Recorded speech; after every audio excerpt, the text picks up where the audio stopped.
Construire son réseau pour grandir, c'est mon apprentissage numéro 4. C'est ultra important de construire un réseau de vidéastes, de photographes, de gens, de professionnels de l'image avec qui vous allez pouvoir collaborer. En fait, il ne faut pas voir les autres vidéastes comme des compétiteurs potentiels, il faut les voir comme des pairs qui vont potentiellement vous demander de l'aide dans leur projet et que vous allez pouvoir vous aussi solliciter quand vous en aurez besoin. Mais il n'y a pas que les vidéastes, je pense aussi aux photographes qui peuvent être sur des prestations et avoir des clients qui ont besoin de vidéastes. Ça m'est arrivé plusieurs fois et j'étais très content moi aussi de pouvoir faire appel à des photographes que je connaissais quand des opportunités se sont présentées pour moi. Ça peut être des monteurs, n'importe quel corps de métier. Voyez votre industrie comme des pairs potentiels et pas comme des compétiteurs. C'est tous ensemble qu'on réussit à faire grandir notre industrie et à construire la maturité du marché en vidéo. Moi, il y a un cas assez évident, c'est grâce aux vidéopreneurs, j'ai pu rencontrer des centaines de vidéastes partout en France. Aujourd'hui, c'est un vrai atout pour moi parce que je sais que sur n'importe quel projet, je peux collaborer avec des gens localement.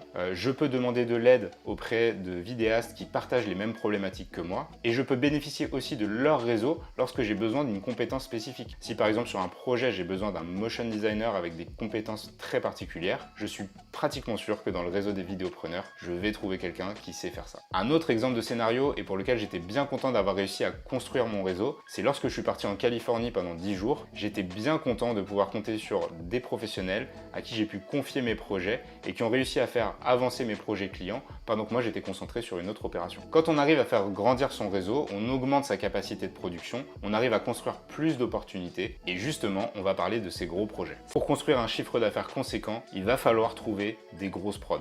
En fait, un bon chiffre d'affaires, il n'est pas constitué de 50 mini-projets. Il va plutôt être constitué de 2-3 gros projets phares auxquels vont s'ajouter des petites prestations complémentaires. Aujourd'hui, les documentaires que j'ai pu réaliser, ils représentent à peu près 60% de mon chiffre d'affaires. C'est suffisamment gros pour me permettre de tirer mon chiffre d'affaires vers le haut et en même temps, je ne peux pas me permettre de reposer uniquement sur ces 3 gros projets. Il faut absolument que j'aille chercher les 40% restants.